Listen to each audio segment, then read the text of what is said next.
मेरे साथ जुड़ रहे हैं रियल एस्टेट एक्सपर्ट और होमेंस के फाउंडर प्रदीप मिश्रा। मिश्रा जी, स्वागत है आपका। मकान दुकान पर ट्विन टावर की खबर जो है हर तरफ छाई हुई है और हम इससे ही आपसे भी शुरुआत करना चाहेंगे कि कहीं ना कहीं जब इस टावर को गिराया गया तो कहा गया ये भ्रष्टाचार का टावर है, अब ये गिर गया है।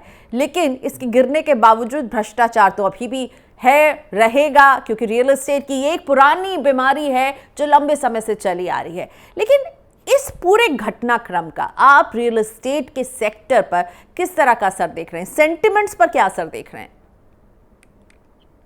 देखिए, पहले ये समझते हैं कि जो नोएडा अथॉरिटी है, ये ट्विन टावर जो गिरा, ये इसका वजह क्या थी। नोएडा अथॉरिटी और डेवलपर की ये मिली भगत का नतीजा दिखता है। यहाँ एनबीआर 2005, 2006, 2010 के साथ साथ और UP apartment ownership act 1975, UP apartment act 2010 के जो मेन रूल्स थे उनका उल्लंघन है। इसमें अधिकारी, कर्मचारी, बिल्डर, आर्किटेक्ट समेत 26 लोगों पे कार्रवाई हुई है। जब हम बिल्डर की बात करते हैं तो बिल्डर के हिसाब से मैंने सारे अप्रूवल्स लेने के बाद ही बिल्डिंग को बनाया है। तो यहाँ पर ये जो भी डेवलपर ने सारी फीस भी, रेक्विजिट फीस भी दी है। अब 2/3 होम बायर्स का जो कंसेंट चाहिए होता है, कहीं ना कहीं उसको इग्नोर किया गया। जब अथॉरिटी मैप सैंक्शन कर रही थी, अथॉरिटी ने उसे इग्नोर किया। तो यहाँ पर वो करप्ट ऑफिसर्स जिनके खिलाफ सिर्फ कार्रवाई हो रही, क्योंकि डेवलपर की तो बिल्डिंग गिर गई, उस पर उसको उसको गिराने का खर्चा भी बेयर करना पड़ा। तो यहाँ पे कई हद तक जो करप्ट ऑफिसर्स हैं उनको भी अगर पेनलाइज किया जाए अच्छे से, तो वहां पर एक करेक्ट मैसेज जाता है, एक स्ट्रॉन्ग मैसेज जाता है कि जिससे होम बायर्स का कॉन्फिडेंस और बूस्ट होता है। रियल एस्टेट मार्केट के लिए ऐसा गिरना बिल्डिंग का एक मार्केट में बूस्ट मैं देखता हूँ। लेकिन साथ साथ अगर इन करप्ट ऑफिसर्स के ऊपर भी अच्छी कार्रवाई होती है तो रियल एस्टेट मार्केट के लिए बहुत पॉजिटिव है। फिर आप देखें कि क्रिप्टो करेंसी इस टाइम ऑलरेडी अनस्टेबल है। स्टॉक मार्केट भी आपने देखा, यूक्रेन वॉर के बाद काफी मार्केट डिप किया है। पिछले 2-3 सालों में, मतलब कोविड के बाद की हम बात करें, तो इन्वेस्टर्स का रुख जो है वो प्लॉट्स और फ्लोर्स की तरफ काफी बढ़ा है। तो यहाँ पर अंडर कंस्ट्रक्शन प्रॉपर्टी में अभी भी थोड़ा सा रिच है। एक आम बायर, एक आम इन्वेस्टर, एचएनआई, एफडीआई इन्वेस्टमेंट का अभी भी थोड़ा सा एक, मैं कहूंगा, झिझक है। तो ये झिझक और ऐसे कदम आने से दूर हो सकता है। और रियल एस्टेट की सबसे बड़ी ब्यूटी ये है कि यहाँ पर अगर प्रोजेक्ट में कोई डिस्प्यूट नहीं है, अगर काम चलते चलते किसी टाइप से रुका नहीं है, तो वहां पर प्रोजेक्ट में हमेशा एप्रिसिएशन देखने को मिलेगा, जी, सब्जेक्ट टू डेवलपर ने जो प्रॉपर्टी बनाई है वो उसकी कंस्ट्रक्शन क्वालिटी इंफीरियर ना हो। तो ये रेरा आने के बाद चीजें काफी कंट्रोल हुई है। तो ये strong message real estate market के लिए मैं बहुत पॉजिटिव देख रहा हूँ। बिल्कुल, ये एक स्ट्रांग मैसेज तो ज़रूर गया है। लेकिन प्रदीप जी, ये इकलौती इमारत नहीं है और अभी भी हमारे आसपास ऐसे कई इमारतें खड़ी हैं, उन पर कोई कार्रवाई नहीं हो रही है। कई खड़ी इमारतें जिसके बारे में हम सुनते रहते हैं, यहाँ पर ऐसा हुआ, वहाँ पर ऐसा हुआ, लेकिन उनके खिलाफ कार्रवाई नहीं हो रही है। यहाँ पर एक ट्विन टावर ही हम सबको नज़र आया, वो गिरा दिया गया, बहुत अच्छा फैसला है, बहुत सही कदम है। लेकिन मुझे लगता है अभी प्रशासन से लेकर के हमारे कानून को और ऐसे सख्त आपको नहीं लगता है कदम उठाने चाहिए? देखिए प्रियंका जी, नोएडा एक्सटेंशन आपके सामने एक एग्जांपल है जहां लैंड एक्विजिशन, जो सॉरी अथॉरिटी ने जो लैंड अलॉटमेंट करी, इंडस्ट्रियल को रेजिडेंशियल में करके लैंड अलॉट कर दी जाती है। उसके बाद जब डेवलपर्स वहां पे कंस्ट्रक्शन करना शुरू करते हैं तो ऑब्जेक्शन के बाद उसे काफी देर तक होल्ड होता है। यहाँ पे डेवलपर्स ने अलॉटमेंट के बाद उनका जो मनी स्टक है वो मार्केट में हो गया, और जो होम बायर जिन्होंने प्रॉपर्टी खरीदी वो भी बीच में रुक गए। तो उसके बाद अथॉरिटी द्वारा एफएआर को बढ़ा दिया जाता है। अगर आप एक बिल्डिंग बना रहे हैं जिसकी अप्रूवल 10, 11, 12 या 15 मंजिल है, उसके एफएआर को आप बढ़ाकर फिर 5 नए फ्लोर एड ऑन कर दें, फिर थोड़े दिनों के बाद फिर 5 और एड ऑन कर दें, तो जो उसका बेस है, अगर बेस ही स्ट्रांग नहीं है तो ऊपर फ्लोर बढ़ाने का कोई फायदा नहीं है। तो मेरे को ऐसा लगता है कि ऐसे स्ट्रांग मैसेज और आने चाहिए, बिल्कुल। जिस टाइप में जहां पे जिनका बेस ही स्ट्रांग नहीं है उस पर अगर एडिशनल फ्लोर दिए जा रहे हैं तो उन चीजों को भी खंगाला जाएगा, तो और चीजें सामने आएंगी और ये मार्केट के लिए और बेहतर साबित होगा। बिल्कुल, क्योंकि पैसा तो मेरा और आपका और उन लोगों का लगता है जो इसमें घर बुक करते हैं और फिर वो प्रोजेक्ट कैंसिल हो रहा है या वो ढह रहा हो या जो भी हो रहा हो, फंसे तो वो लोग हैं जिन्होंने वहां पर अपने घर का सपना देखा था। प्रदीप जी, अब आपसे हम पूछेंगे कि यहाँ हमने देखा क्या हुआ ट्विन टावर के साथ, लेकिन ये बताइए कि क्या नक्शे में जिस जगह को ग्रीन एरिया दिखाया गया था उसका अधिग्रहण करके बाद में किसी तरह का निर्माण कराया जा सकता है क्या? ट्विन टावर के मामले में स्थानीय लोगों ने जो दावे किए थे उनमें से ये भी एक है। ये प्रियंका जी, करीब 8,000 स्क्वायर मीटर लैंड डेवलपर ने अलॉटमेंट में लिया है अथॉरिटी से। तो पहले तो ये समझना पड़ेगा कि ये लैंड जो है वो अथॉरिटी से डेवलपर को अलॉटेड है, मतलब उसकी ऑनरशिप डेवलपर के पास है। अब अगर प्रोजेक्ट एग्जीक्यूट करते टाइम वहां ग्रीन बेल्ट दिखाया गया है और बाद में उसमें टावर कंस्ट्रक्ट करने की चीज सामने आती है, तो वहां पर क्लियर है कि वहां 2/3 जो बायर्स हैं उनका कंसेंट मैंडेटरी है। तो यहाँ पर मेरे को जो दिखता है कि आरडब्ल्यू से कंसेंट मिलेगा नहीं। और चूंकि आरडब्ल्यू की बात भी सामने आ रही है कि कोई टेम्पल बनाने की बात हो रही है या पार्क डेवलप करने की बात हो रही है, तो आरडब्ल्यू से भी इजीली कंसेंट दिखता नहीं है। और जहां तक कि डेवलपर का कहना है कि वो इस लैंड पे अपार्टमेंट डेवलप करना चाहेगा, तो उसके लिए वो बायर जो होम बायर्स हैं उनसे कंसेंट ले आएगा। लेकिन यहाँ पे दोनों में मुझे एक मैटर में डिस्प्यूट नजर आ रहा है, और डिस्प्यूट जब आता है तो कहीं ना कहीं मामला कोर्ट में खिंचता है। तो बहुत आसानी से इसका सॉल्यूशन आता अभी नहीं दिख रहा है। ये मामला अभी और कोर्ट में थोड़ा सा लंबा चलता हुआ दिख रहा है, और डेवलपर भी नहीं पीछे हटेगा और यहाँ पे मुझे आरडब्ल्यू भी पीछे हटती नहीं दिख रही है। जब कोई भी बिल्डर इस तरह से एग्जिस्टिंग सोसाइटी में कुछ नया निर्माण करना चाहता है तो उसे उस सोसाइटी में रहने वाले लोगों से सहमति की जरूरत पड़ती है। बिल्कुल, जैसा मैंने आपको बताया कि 2/3 होम बायर्स कंसेंट मैंडेटरी है। अगर वो प्रोजेक्ट बेच चुका है डेवलपर, अगर उसने बेचा नहीं है तो ऐसी कोई जरूरत नहीं है। यहाँ पे डेवलपर प्रॉपर्टी बेच चुका है, यहाँ पे उसे 2/3 होम बायर से कंसेंट लेनी चाहिए थी, जो उसने पहले भी मैप सैंक्शन कराते हुए उसको इग्नोर किया।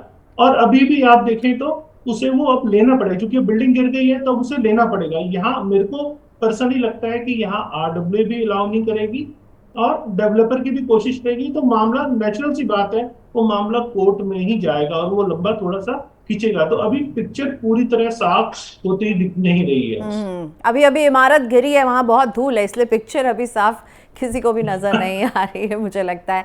लेकिन प्रदीप जी, मनमानी के हमने कई मामले देखे हैं, बिल्डिंग में सिक्योरिटी को लेकर के, फायर सेफ्टी स्टैंडर्ड्स को लेकर के, इनका क्लियरली जो है उल्लंघन होता है। पार्किंग के नियमों को लेकर के, पार्किंग के स्पेस को लेकर के, रेरा आने के बावजूद भी इस तरह की मनमानी जो है वो रुकने का नाम नहीं ले रही। कहीं ना कहीं छोटे शहरों में हम सुन लेंगे कि ऐसा हो गया, बड़े शहरों में लोग थोड़ा सा समझते हैं, बड़े शहरों में भी हम देखते हैं ऐसा हो रहा है। देखिए प्रियंका जी, रेरा आने से पहले ये सब हम सब जानते हैं कि ये अनरेगुलेटेड अनऑर्गेनाइज्ड मार्केट थी। मतलब एक मैं कहूंगा कि राम भरोसे वो मार्केट चल रही थी। लेकिन रेरा आने के बाद चेंजेस आए हैं, बहुत चीजें अब कंट्रोल हुई हैं।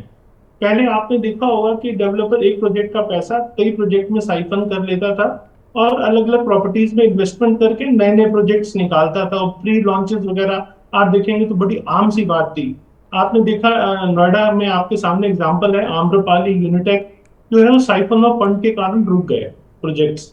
लेकिन अब 70% एस्क्रो अकाउंट में पैसा रखना मैंडेटरी है डेवलपर को। अगर डेवलपर कंस्ट्रक्शन में पैसा कहीं और खर्च करता है तो उसे रेरा उस पर ऑब्जेक्शन है, उसकी रेरा उसे अलाउ नहीं करता। तो 70% जब पैसा कंस्ट्रक्शन में यूज होता है, क्योंकि 30% इसीलिए वेव दिया गया है क्योंकि लैंड कॉस्ट भी उसके अंदर इन्वॉल्व होती है, इसीलिए 70% जब डेवलपर कंस्ट्रक्शन में यूज करता है तो प्रोजेक्ट कंप्लीशन मैंडेटरी हो जाता है कि हाँ अब प्रोजेक्ट कंप्लीशन होगा। तो बायर के लिए भी एक एश्योरेंस है और अथॉरिटी भी इसको सही ढंग से मॉनिटर करती है। लेकिन हमें ये भी समझना पड़ेगा कि रेरा आने के बाद ओवरनाइट ये सब चीजें चेंजेस नहीं हो सकती, धीरे धीरे चेंजेस आए हैं। तो मेरे को एक्सपेक्टेशन है कि आने वाले टाइम में और थोड़ा सा हम करते हैं तो और चेंजेस एक्सपेक्टेड हैं। यहाँ पर अगर होम बायर्स अगर उन्हें कहीं दिक्कत आती है तो वो रेरा में जाके कंप्लेंट भी कर सकते हैं। और साथ में ये समझना पड़ेगा रेरा के साथ साथ आपके पास कंज्यूमर फोरम भी है, अगर आपकी प्रॉपर्टी की वैल्यू, डिस्प्यूट वैल्यू अगर 1 करोड़ से नीचे है तो आप डिस्ट्रिक्ट फोरम में जा सकते हैं। 1 करोड़ से लेकर 10 करोड़ तक है तो आप उसके बाद स्टेट कंज्यूमर फोरम में जा सकते हैं। अगर 10 करोड़ से ऊपर है तो नेशनल कंज्यूमर फोरम में भी जाके आप अपनी शिकायत जी, दर्ज करा सकते हैं। चलिए, तो रेरा में आप शिकायत कर सकते हैं, कंज्यूमर फोरम में आप शिकायत कर सकते हैं। मैं रेरा की इस बातचीत को अब रोकना चाहती हूँ, लेकिन उससे पहले बस मैं आपसे ये पूछना चाहूँगी। आपने कहा कि रेरा जो है वो ऐसे कदम उठा रहा है जिससे लोगों को जो है, बिल्डर्स जो है वो पैसे को इधर उधर नहीं कर रहे हैं, जिस प्रोजेक्ट के लिए ले रहे हैं वहाँ इस्तेमाल कर रहे हैं। पर ओवरऑल अगर मैं आपको कहूँ, वक्त हो गया रेरा को लागू हुए, रेरा को आप क्या मानते हैं? इफेक्टिव है लेकिन स्लो है, या फिर इफेक्टिव भी नहीं है और स्लो भी है? आप इसे किस कैटेगरी में रखेंगे? देखिए, मैं कहूंगा कि रेरा बहुत इफेक्टिव है, बहुत बहुत इफेक्टिव है। यहाँ पर कुछ मेजर्स अभी भी लेने की जरूरत मुझे दिखती है, जैसे कि रेरा ने ऑर्डर्स तो बहुत पास किए हैं, लेकिन उन ऑर्डर्स की इम्प्लीमेंटेशन पे भी फोकस करने की जरूरत है। राइट। यहाँ मुझे थोड़ा सा वीक नजर आता है, चूंकि मैंने आपको बताया कि ओवरनाइट चीजें चेंज नहीं हो सकती है। जिस अनरेगुलेटेड से रेगुलेटेड मार्केट हुई तो इसमें धीरे धीरे काफी चेंजेस हुए हैं पिछले दिनों में। लेकिन अब चूंकि ऑर्डर्स का एग्जीक्यूशन नहीं हो पाता, इसीलिए डेवलपर भी थोड़ा सा मनमानी करने की बिल्कुल, कोशिश और करते हैं। इसीलिए उनकी धार लगता है कि कम है, लेकिन धार कम नहीं है, इम्प्लीमेंटेशन करने की बहुत ज़रूरत है। ऑर्डर्स अच्छे आए हैं, घर खरीदारों के हक में आए हैं। ऑर्डर तो दे दिया, पेपर में हो गया, लेकिन उनको ज़मीन में उतारना भी उतना ही ज़रूरी है, जो नहीं हो रहा है। और बिल्कुल प्रदीप जी ने सही बात यहाँ पर कही है। प्रदीप जी, अब यहाँ मैं पे बात साथ कर में एक चीज और ऐड करता हूँ प्रियंका जी। जी। रेरा और हरियाणा के जो स्टेट लॉज हैं उसमें कॉमन एरिया को लेके ना डिफरेंसेस हैं। और यहाँ पे रेरा और गवर्नमेंट को कॉमन एरिया को लेकर क्लैरिफाई करना चाहिए, क्योंकि कभी भी यहाँ पे रेरा से रेफर किया गया है कि हरियाणा के जो स्टेट लॉज हैं उसको, उसके कॉमन एरिया की डेफिनेशन को माना जाएगा।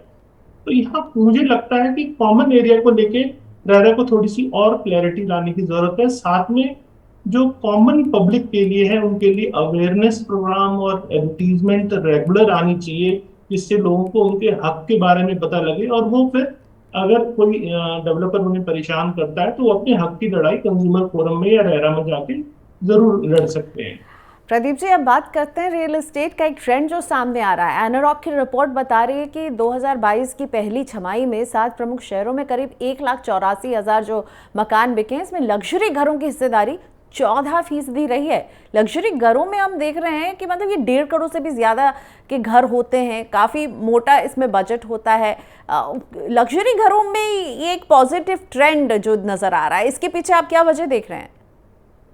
देखिए प्रियंका जी, यहाँ पर कोविड के बाद लोगों की सोच में बदलाव आया है। पहले क्या था, लोग चाहते थे कि हम प्राइम लोकेशन पर रहें, भले ही वो एरिया थोड़ा सा कंजेस्टेड हो, साइज अपार्टमेंट का या इंडिपेंडेंट हाउस का थोड़ा सा कम हो, लेकिन वो इंडिपेंडेंट होने के साथ साथ वो कंजेस्टेड एरिया में रहने में कंफर्टेबल थे।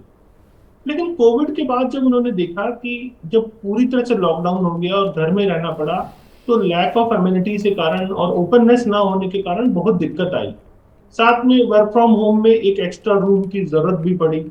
तो लोग बाहर निकले और कोविड के बाद उन्होंने फोकस किया कि अच्छी एम्यूनिटीज, अच्छी कंस्ट्रक्शन क्वालिटीज, ओपननेस कहाँ मिल सकती है, वहां पे लोगों ने घर कंजेस्टेड एरिया से बाहर निकल के बाइंग शुरू की। इसीलिए लग्जरी प्रॉपर्टी की डिमांड बढ़ी।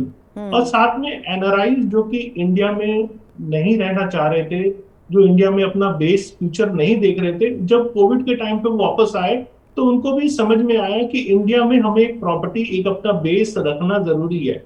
तो वहां एनआरआईज की भी इन्वेस्टमेंट आई और लोगों ने भी घर से बाहर निकल के एम्यूनिटीज पे फोकस किया, एक्स्ट्रा रूम पे फोकस किया।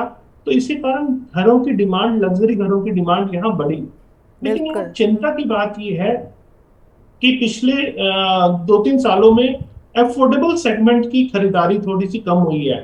और इकोनॉमी तब आपकी चलती है जब हर सेगमेंट के अंदर बाइंग हो, क्योंकि आपने देखा कोविड के टाइम पे जो लोअर मिडिल इनकम ग्रुप के लोगों के पास में थोड़ी सी कमाई उनकी घटी है।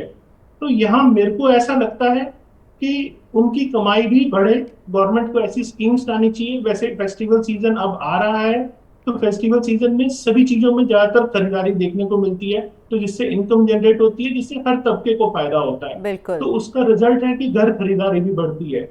लेकिन मेरे को पर्सनली ऐसा लगता है कि गवर्नमेंट को अफोर्डेबल स्कीम्स के ऊपर थोड़ा सा और वर्क करना चाहिए, जिससे अफोर्डेबल में भी खरीदारी हो, क्योंकि रियल एस्टेट सेगमेंट तब पूरा होता है जब लग्जरी, जो कि अब बहुत दिनों से रुका हुआ था, अब लग्जरी में खरीदारी आई, लेकिन अफोर्डेबल में भी उतनी खरीदारी तो जो यानी स्लो हुई ऊपर है। की तरफ जो महंगे घरों में हम खरीदारी देख रहे हैं, नीचे का जो लेवल हो गया, अफोर्डेबल हो गया, मिडिल लेवल हो गया, वहां पर अभी थोड़ी सी रुकावट होती स्लोनेस है है। जी। और बिल्कुल ठीक कहा प्रदीप जी ने कि इकोनॉमी तभी आगे बढ़ेगी जब सभी लेवल्स में हम वही उसी तरह का देखेंगे।